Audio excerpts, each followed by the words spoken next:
Hello friends, welcome to our channel Agri with One. Today further continue our economic series. Today discuss about the agriculture economics, meaning and definition, characteristics of agriculture and its importance and its role in economic development of India. So let's start. Firstly we discuss about the definition of economics. Economics को हम कई बार देख भी चुके हैं इसके बारे में।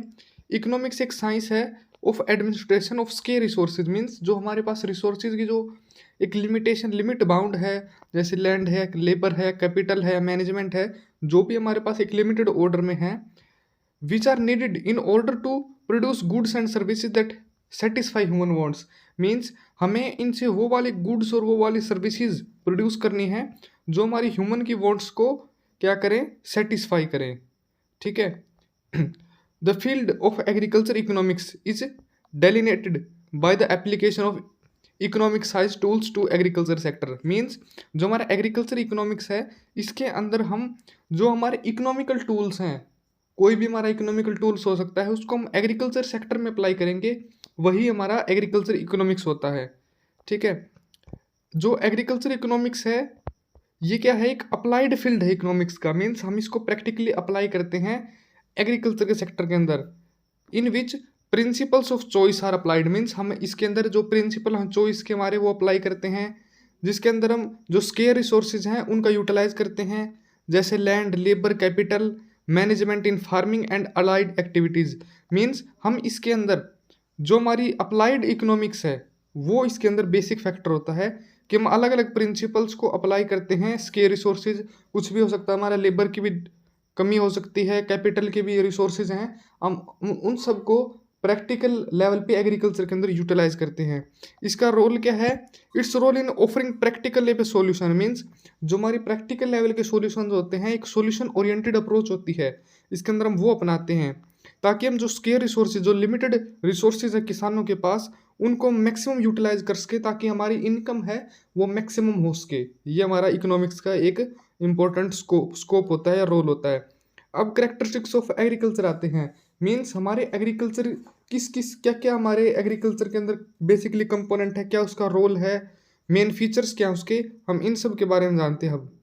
ठीक है। सबसे पहले हमारा इंडिया की जो एग्रीकल्चर, हम इंडिया के एग्रीकल्चर की बात करेंगे यहाँ पर। Dependence on monsoon.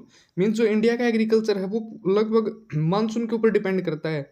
अगर हमारा मानसून अच्छा रहता है तो हमारा जो प्रोडक्शन है वो ज़्यादा होता है, और अगर मानसून हमारा कम रह जाता है तो वो कॉमनली क्रॉप हमारी फेल हो जाती है। ये बात कुछ रीजन्स में अप्लाई होती है और कुछ रीजन्स में अप्लाई नहीं होती।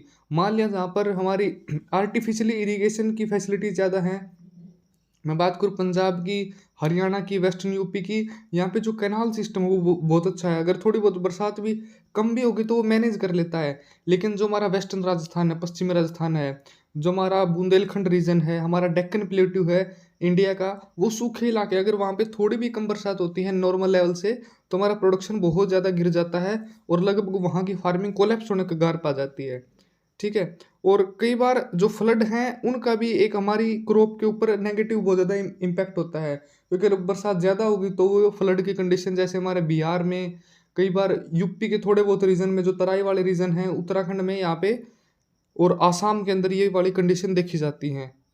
जैसे मानसून के कारण जो हमारी इरिगेशन फैसिलिटीज़ हैं वो सब कंट्रोल होती हैं। अगर हमारी इरिगेशन फैसिलिटीज़ इनएडुकेट होगी, मीन्स उनके अंदर प्रॉब्लम आ जाएगी अगर मानसून में अप एंड डाउन हुआ तो ज़्यादा।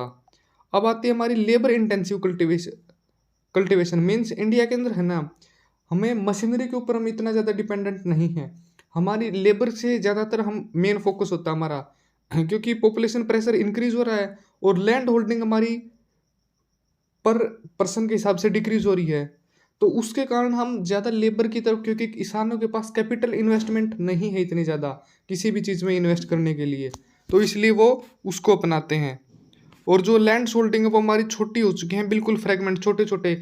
एक किसान के पास 10 एकड़ ज़मीन थी, फिर उसके 2 या 3 बेटे हो गए मान लिया, फिर उनके अंदर वो बट गई, तो उससे बहुत ज़्यादा छोटे लेवल पर हमारी लास्ट में आ गई है ये वाली। जो हमारे छोटे छोटे फार्म्स हैं इनके ऊपर हम मशीनरी का और मॉडर्न इक्विपमेंट्स का इतना यूज़ नहीं कर पाते, क्योंकि किसान भी कई बार इनको कैपिटली अफोर्ड नहीं कर सकता। ठीक है। एग्रीकल्चर की हमारी इंडिया की एक नई करेक्टरिस्टिक है, मीन्स नहीं तो क्या है बेसिकली अंडर एम्प्लॉयमेंट। इसके अंदर जो हमारी इन एडवोकेट इरिगेशन फैसिलिटीज़ मीन्स हमारे पास जो इरिगेशन की फैसिलिटीज़ की जो कमी है उसके कारण, या फिर हमारी जो बरसात है, रेनफॉल है, उसका भी कोई खास पैटर्न नहीं है। कभी आ जाती है, कई बार ज़्यादा, कई बार कम। उसके कारण हमारा जो प्रोडक्शन है एग्रीकल्चर का वो बहुत ज़्यादा कम है। और फार्मर को कुछ महीने ही साल में काम मिल पाता है। मीन्स जो हमारा शोविंग सीजन होता है, जो हार्वेस्टिंग सीजन होता है, उसके पास उस समय तो किसान के पास बहुत ज़्यादा काम होता है, लेकिन बाकी समय पे किसान कई बार खाली बैठा रहता है, तो उसे हम अंडर एम्प्लॉयमेंट कहेंगे।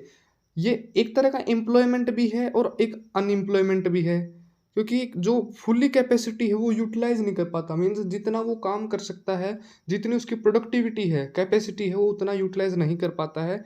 इसी के कारण वो अंडर एम्प्लॉयमेंट कंडीशन होती है हमारी। और एग्रीकल्चर के अंदर इसे हम एम्प्लॉयमेंट मानते हैं, और साथ में इसको हम एक दूसरी तरह का अनएम्प्लॉयमेंट, बेरोजगार भी मानते हैं, क्योंकि उसका समय भी वेस्ट हो रहा है, उसकी जो कैपेबिलिटीज़ हैं वो भी ह्यूमन रिसोर्सेज की वो वेस्ट हो रही है हमारी फार्मर्स की। एक हमारा फैक्टर आता है स्मॉल साइज ऑफ होल्डिंग्स, मैंने आपको बता भी दिया है, क्योंकि लार्ज स्केल सब डिवीजन हो गया हमारे पास। जो हमारी लैंड होल्डिंग्स थी, पहले किसान के पास 20 एकड़ ज़मीन थी, फिर उसके 4 बेटे हो गए या 4 संतानें होंगी, तो उसमें फर्दर डिवाइड होगी, फिर उसके बाद फिर उसकी नेक्स्ट जनरेशन आ गई, तो वो छोटी होती गई। लास्ट लास्ट में हमारी 2-2.5 एकड़ पे आके हमारी लैंड होल्डिंग्स हो गई। तो इसके कारण जो लैंड होल्डिंग साइज है वो हमारा बहुत ज़्यादा छोटा हो गया है। और जो एवरेज इंडिया का लैंड होल्डिंग साइज है वो है 2.3 हेक्टेयर्स। मीन्स पर एक फार्मर के हिसाब से 2.3 हेक्टेयर हमारे इंडिया के अंदर ज़मीन है।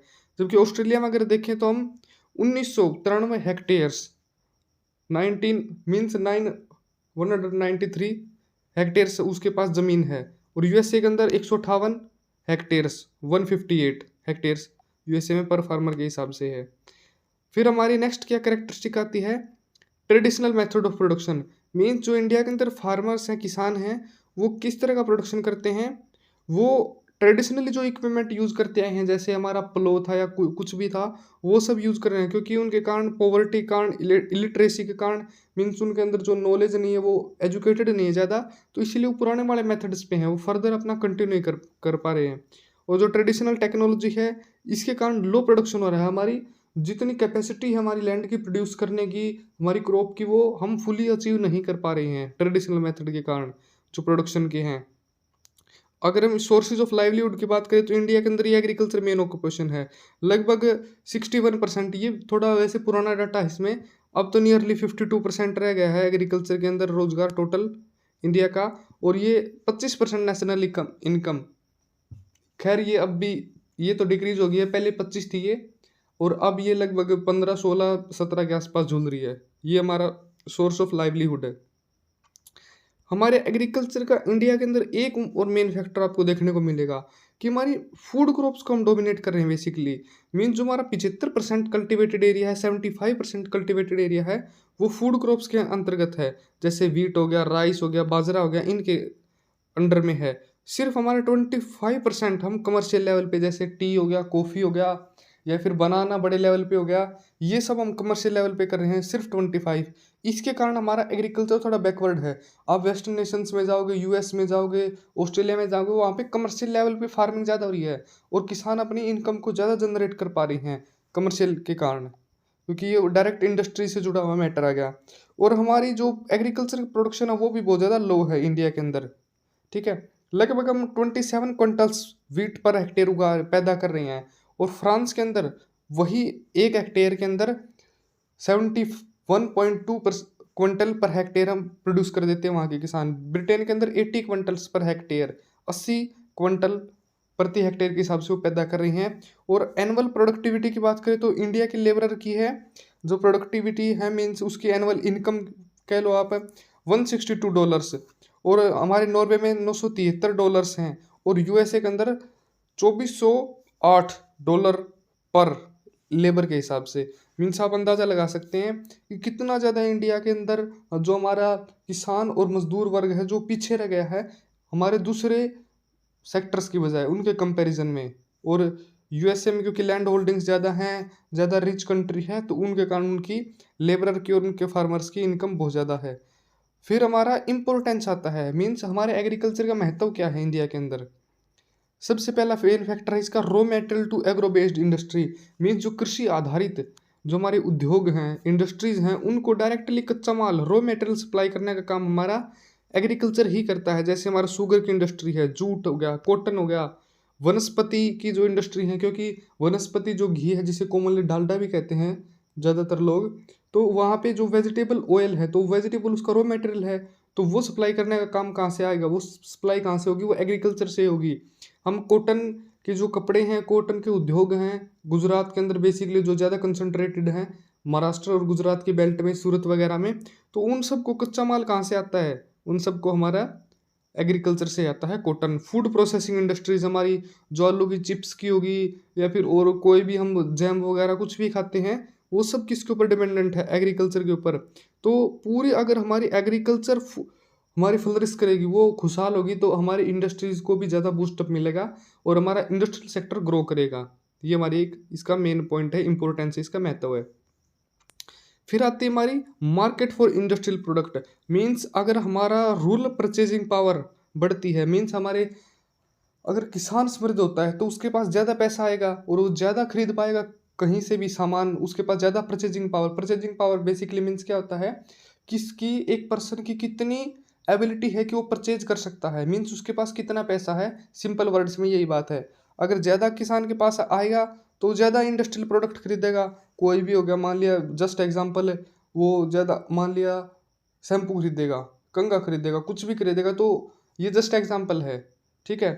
वो अपने घर के ज़्यादा कपड़े सामान खरीदेगा, तो उससे हमारी इंडस्ट्रीज़ को बढ़ावा मिलेगा और इंडस्ट्रीज़ के अंदर फिर फर्दर लोगों को रोज़गार मिलेगा। मीन्स अगर एग्रीकल्चर बूस्टअप होता है तो साथ में फार्मर्स की इनकम बढ़ती है और फार्मर्स इनडायरेक्टली हमारी इंडस्ट्रीज़ को सपोर्ट करते हैं। ये इसका मेन फैक्टर है। ग्रीन रिवॉल्यूशन के बाद किसानों की परचेजिंग पावर जो लार्ज फार्मर्स थे उनकी बहुत ज़्यादा बढ़ गई। क्यों? क्योंकि जो पंजाब, हरियाणा, वेस्टर्न यूपी के जो किसान थे, जो बड़े बड़े किसान थे, उनके पास ज़्यादा परचेजिंग पावर आ गई। वो मशीनरी के अंदर ज़्यादा इन्वेस्ट करने लगे और अपने जो अपना लिविंग स्टैंडर्ड उसको इंक्रीज करने में लगे, तो उससे हमारी इंडस्ट्रीज़ को ग्रो मिला। और क्योंकि किसानों के ऊपर कोई टैक्स भी नहीं लगता, क्योंकि स्टेट गवर्नमेंट के अंदर आता है और कोई भी स्टेट गवर्नमेंट अपने किसानों के ऊपर टैक्स लगाना नहीं चाहेगी, ठीक है। तो इसके कारण हमारे जो किसान की अगर परचेजिंग पावर बढ़ती है तो हमारे जो उद्योग हैं, इंडस्ट्रीज हैं, उनके लिए भी एक मार्केट मिलता है। Addresses malnutrition, provides food security, means agriculture का सबसे मेन मोटिव क्या है, हमारा पेट भरना, हमारे न्यूट्रिशन की जो ज़रूरत है उसको पूरा करना, माल न्यूट्रिशन को काउंटर करना। एग्रीकल्चर का इंपॉर्टेंट रोल क्या है, भारत के अंदर माल न्यूट्रिशन की जो पोषण की जो गंभीर समस्या है इंडिया के अंदर, उसको घटाएंगे हम, और इससे डायरेक्ट हमारा वर्कर की प्रोडक्टिविटी और पब्लिक हेल्थ भी हमारी डायरेक्टली अफेक्ट होती है। ये हमारा इसका एक मेन फैक्टर है। फिर अब आता है इकोनॉमिक डेवलपमेंट में क्या इसका और क्या रोल है। अगर हम आर्थिक विकास की बात करते हैं तो एग्रीकल्चर हमारी नेशनल इनकम को बहुत ज़्यादा डिपेंडेंट हमारी, क्योंकि फर्स्ट 2 डिकेड्स में जो हमारे ग्रोस डोमेस्टिक प्रोडक्ट था उसका लगभग 48 से 60% हमारा सिर्फ डायरेक्ट एग्रीकल्चर से आता था। क्योंकि जो जैसे ही भारत आज़ाद हुआ है तो हमारे जो पहले 2 दशक थे उनके अंदर हम 48 से 60% तक हमारा कहाँ से इनकम आ रही थी, हमारी एग्रीकल्चर से आ रही थी। फिर 2001-2 में हमारी 26% रह गई और अब हमारी करंटली में 16-17 के आसपास इसका लगभग फैक्टर चलता रहता है। एक एम्प्लॉयमेंट को जनरेट करने में इसका एग्रीकल्चर का बहुत बड़ा इंपॉर्टेंट रोल है, क्योंकि नियरली टू थर्ड, अब करंटली कहें तो लगभग 50% के आसपास हमारा इतनी बड़ी यूथ पॉपुलेशन को या फिर हमारे जो फार्मर्स की पॉपुलेशन उनको एक रोजगार का माध्यम हमारा बनता है। वो अपने लिविंग जो कंडीशंस हैं, अपनी लिविंग को गुजर बसर करने के लिए, अपनी जीवन यापन के लिए एग्रीकल्चर के ऊपर डायरेक्टली डिपेंडेंट है। क्योंकि दूसरे कोई भी सेक्टर, हमारा सर्विस हो गया, मैन्युफैक्चरिंग हो गया, इंडिया के अंदर इतने लोगों को रोजगार नहीं देता है जितना सिर्फ अकेला एग्रीकल्चर सेक्टर देता है।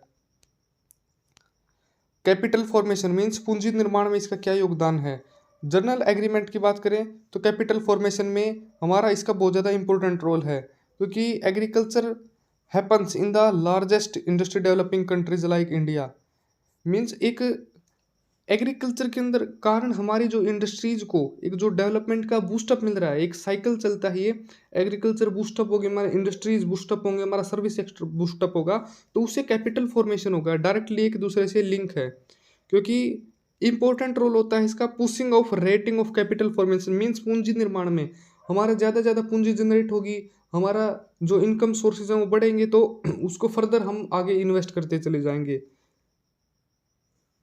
अगर ये फेल हो जाती है तो हमारी इकोनॉमिक डेवलपमेंट बहुत ज़्यादा सफ़र करती है।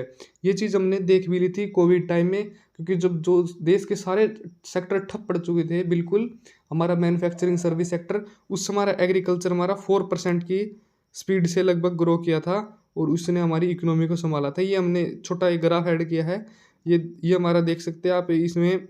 ग्रोस कैपिटल फॉर्मेशंस मीन्स जो हमारा पूंजी निर्माण में एग्रीकल्चर का जो कंट्रीब्यूशन है, ये अलग अलग ईयर में दिया। डाटा आपको याद करने की जरूरत नहीं है, जस्ट ऐड किया था ताकि थोड़ी आसानी हो। और क्या क्या रोल होता है हमारे इकोनॉमिक डेवलपमेंट में, ये हमारे इंटरनल और एक्सटर्नल ट्रेड को, और जो हमारा कॉमर्स है उसको डायरेक्टली मीन्स एक तरह कह सकते हैं हम हिट करता है, इससे ट्रिगर करता है इसको। इसका इंपॉर्टेंट रोल क्या है, क्योंकि हम एक्सटर्नल ट्रेड की अगर हम बात करें तो इंडिया क्या है, इंडिया बासमती राइस का बड़ा एक्सपोर्टर है। हम कच्चे जो हमारा पास कपास है, कॉटन है, उसके एक्सपोर्टर हैं, टी के एक्सपोर्टर हैं, हम कॉफ़ी के एक्सपोर्टर हैं। इन सब हम कई मामलों में बहुत ज़्यादा एक्सपोर्ट करते हैं, ठीक है। और कुछ हल्के फुल्के मात्रा में हम ऑयल सीड को एक्सपोर्ट भी करते हैं, लेकिन ज़्यादातर हम ऑयल इंपोर्ट ही करते हैं, लेकिन कुछ कई बार हो जाता है ये सब भी, ठीक है। और इंटरनल ट्रेड में क्योंकि हम सर्विस सेक्टर में भी ये बूस्टअप करने का काम करता है, क्योंकि हम कोई भी सामान एक जगह से दूसरी जगह लेके जाते हैं तो उसके अंदर ट्रांसपोर्टेशन का रोल होता है, और ट्रांसपोर्टेशन को बूस्टअप करने का ये काम करेगा, क्योंकि ट्रांसपोर्टेशन में लोगों को और फर्दर रोजगार मिलेगा, और इससे हमारा सर्विस सेक्टर बूस्टअप होगा। तो एक साइकिल है, ये ऐसे चलता रहता है। एग्रीकल्चर किसको सपोर्ट करेगा, इंडस्ट्रीज को भी सपोर्ट करेगा, हमारे सर्विस सेक्टर को भी बूस्ट करेगा, क्योंकि इसे ट्रांसपोर्टेशन का काम है, इसके ऊपर एग्रो बेस्ड इंडस्ट्रीज हैं। तो एग्रीकल्चर दोनों को डायरेक्टली डिपेंडेंट करता है, अफेक्ट करता है।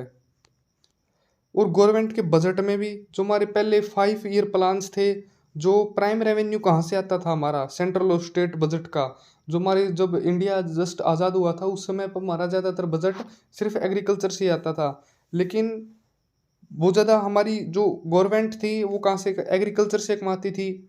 और अलाइड एक्टिविटीज़ जैसे कैटल रियरिंग, पशुपालन हो गया, एनिमल हस्बेंड्री हो गया, पोल्ट्री हो गया, फिशिंग हो गया, मछली पालन हो गया, इन सब से हमारी गवर्नमेंट रेवेन्यू जनरेट करती थी। इंडियन रेलवे की अगर मैं बात करूं तो बहुत ही इंपॉर्टेंट क्रूशियल रोल है एग्रीकल्चर का इंडियन रेलवे को बूस्टअप करने के लिए। क्योंकि अगर हम बात करें तो इंडियन रेलवे इनकम कहाँ से जनरेट करती है, वो पैसेंजर से नहीं करती, क्योंकि पैसेंजर के कारण जो लोकल हम आदमी सफ़र करते हैं उसके कारण हमारी रेलवे हमेशा लॉस में रहती है। लेकिन अगर हम बात करें जो ट्रांसपोर्टेशन, जो माल ढुलाई का काम है, उसके अंदर जो हमारा आपने देखा भी कई बार वीट को बार बार एक जगह से दूसरी जगह सप्लाई करना होता है, तो उसमें जो बजट वहाँ से आता है रेलवे को इनकम वहाँ से जनरेट होती है, तो उसको बूस्टअप करने का काम करती है हमारी, क्योंकि ये एग्रीकल्चर के प्रोडक्ट को एक जगह से दूसरी जगह सेमी फिनिश्ड को या फिर फिनिश्ड गुड्स को ट्रांसपोर्टेशन का काम करती है। हमारे रेलवे होगा, हमारे जो ट्रांसपोर्टेशन सर्विसेज होगी दूसरी, हाईवेज के थ्रू, ट्रक्स के थ्रू, ये सब हमारी इकोनॉमिक ग्रोथ में भी एक ज़बरदस्त इंपॉर्टेंट रोल प्ले करती है। इंडिया की ओवरऑल जीडीपी में, ग्रोस डोमेस्टिक प्रोडक्ट में भी बूस्टअप करती है, और 4% की दर से ये हर साल इंडिया के अंदर ग्रो हो रही है, और हमारे एक्सपोर्ट को इंक्रीज़ कर रही है। क्योंकि पिछले आपने देखा भी होगा कि जो कोविड टाइम के बाद वाला समय था, लगभग 21-22 साल में, 2021-22 में, तो उस समय हमारे बासमती के राइस में भी एक्सपोर्ट में ज़बरदस्त उछाल आया। तो इससे हमारा ट्रेड डेफिसिट भी घट रहा है इंडिया का एग्रीकल्चर के सेक्टर में। हमने वीट भी एक्सपोर्ट किया। ट्रेड डेफिसिट बेसिकली क्या होता है, हम कितना इंपोर्ट कर रहे हैं माइनस का टोटल कितना एक्सपोर्ट कर रहे हैं। तो इंडिया के अंदर हम नुकसान में है ट्रेड में, मीन्स हम इंपोर्ट तो ज़्यादा कर रहे हैं अपने कंट्री के अंदर, लेकिन एक्सपोर्ट हम कम कर पा रहे हैं। तो इसके कारण इंडिया को घाटा होता है, ट्रेड डेफिसिट होता है, उसको हम ओवरकम करने की कोशिश कर रहे हैं अपने एग्रीकल्चर सेक्टर से। ये इसका मेन एक फ़ायदा भी हमारे एग्रीकल्चर सेक्टर का। अगर हम स्कोप की बात करें, मीन्स जो एग्रीकल्चर इकोनॉमिक्स है, वो यहाँ पे बेसिकली बात एग्रीकल्चर की नहीं हो रही, अब एग्रीकल्चर इकोनॉमिक्स की बात हो रही है। उसका क्या क्या रोल है, हमारे स्कोप हैं, किसके अंदर, हमारी एग्रीकल्चर सेक्टर के अंदर। इसके अंदर क्या क्या इंक्लूड होता है, हमारा production, distribution, consumption and government activities in relation to agriculture and farm enterprises. इसका बेसिकली मीन्स क्या है, हम कैसे प्रोड्यूस कर रहे हैं, हम उसको कैसे डिस्ट्रीब्यूट कर रहे हैं, हम कैसे उसको कंज्यूम कर रहे हैं, और गवर्नमेंट का क्या क्या एक्टिविटीज़ हैं एग्रीकल्चर से रिलेटेड, और फार्म एंटरप्राइजेज से रिलेटेड गवर्नमेंट की क्या क्या पॉलिसीज़ हैं, उनका क्या रिलेशन है। हम किसी भी गुड्स को कैसे प्रोड्यूस कर रहे हैं, कैसे उसको जनता के अंदर उसको बांट रहे हैं, कैसे उनको खपत हो रही है हमारे अंदर, ये सब फैक्टर हमारे एग्रीकल्चर इकोनॉमिक्स में आएंगे, जो एग्रीकल्चर से जुड़ा है। सिर्फ टोटल कंजप्शन की बात नहीं कर रहे हम, टोटल डिस्ट्रीब्यूशन की बात नहीं कर रहे, यहाँ पे बात सिर्फ है एग्रीकल्चर के प्रोडक्ट्स की। और एग्रीकल्चर इकोनॉमिक्स और किसके साथ डील करता है, ये उन प्रिंसिपल के साथ डील करता है जो फार्मर की प्रॉब्लम होती हैं। व्हाट टू प्रोड्यूस मीन्स, किसान प्रोड्यूस करे, मान लिया किसान के पास 10 ऑफर हैं, आप वीट प्रोड्यूस करो, राइस करो, या फिर कोई हॉर्टिकल्चर करो, या फ्लावर करो, तो उनको ये बताएगा कि आपको क्या प्रोड्यूस करना है, मार्केट के अंदर किसकी डिमांड है, तो उसके अंदर हमारा, ताकि किसान की इनकम बढ़े, क्योंकि किसान की इनकम बढ़ेगी तो फर्दर हमारा कंट्री ही ग्रो होगा। हाउ टू प्रोड्यूस मीन्स कैसे प्रोड्यूस करो, व्हाट टू सेल क्या बेचो, एंड हाउ टू सेल और किस तरीके से बेचो आप सामान को। ये इन सब फैक्टर्स के means what, how, what to sell, how to sell, कैसे पैदा करो, कैसे उसको बेचो, इन सब में हमारा इकोनॉमिक्स का, एग्रीकल्चर इकोनॉमिक्स का एक इम्पोर्टेंट रोल है, ताकि हम प्रॉफिट, किसान के लिए एक प्रॉफिट जनरेट कर सकें। ये हमारी वीडियो का आज का टोटल कंटेंट था। अगर आपको वीडियो अच्छी लगी है तो लाइक करना, शेयर करना और चैनल को सब्सक्राइब करके जाना। Thank you friends.